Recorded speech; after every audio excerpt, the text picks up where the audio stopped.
Forgetting Zoe by Ray Robinson. Narrated by Buffy Davis. At first glance, there is little remarkable about Thurman Hayes. In this photograph, taken from his high school yearbook, he looks like an average teenager, with sandy hair and gray eyes and an amiable smile. The press interviewed local ranchers, but no one said they had known Thurman or the Hayes family well, if at all.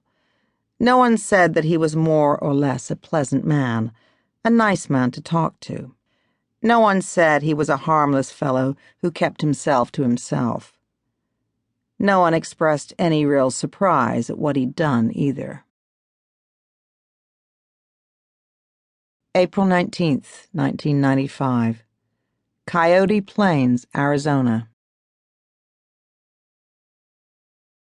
Thurman stood next to Father on the veranda while the old man drank his breakfast glass of milk with raw egg.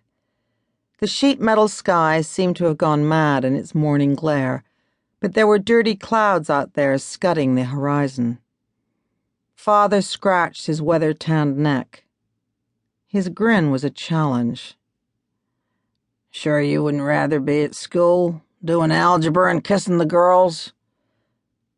Thurman was almost 15 years old and claimed to have an upset stomach. Father said that if he was staying at home, then he had to help him out on the ranch. You choose. When Father looked into the rime of Thurman's face, it was obvious he hated what he saw. His own weaknesses, his failings. No matter how often he took the belt or the boot to the boy, he couldn't toughen him up. "You should have been a fucking girl." Often he told Thurman this. "Looks like it'll rain, sir." "Mayhaps it will. Mayhaps it won't."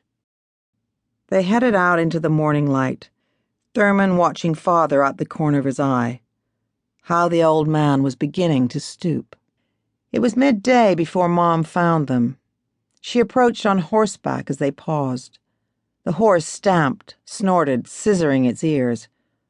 Father broke her in, Thurman thought, just like he broke that horse. "It's Oklahoma," she said. "Oklahoma what?" You gotta come see. Eugene, there's been a bomb." Father spent the rest of the day glued to the television set, watching the replicated images of the collapsed federal building and rescue workers pulling bodies from the rubble. The following morning, Thurman asked where he was. Mom raised her eyebrows. "Guess." She always observed in silence, feigning aloofness, treading around Father while he thought his thoughts. A man who detested being watched or misunderstood for even a second, and who seemed eternally confused by the mystery of living in his own skin. He was a glass-is-half-empty man, an ornery piss-vinegar never quit. He came from a family of hard-scrabble cattle ranchers, ancestry flowing back through Texas, Tennessee, the Cumberland Gap, and West Virginia.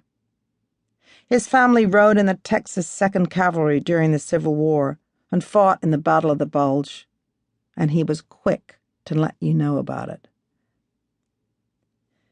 For the 2 weeks following the Oklahoma bombing, Father hid away down in the bunker. The entrance was situated behind a concealed doorway in the garage, accessible from the rear of the house and also the kitchen.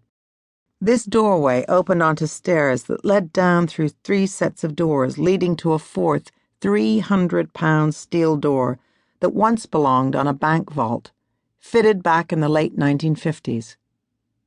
The bunker was 110 inches long, 72 inches wide, and 230 inches from floor to ceiling.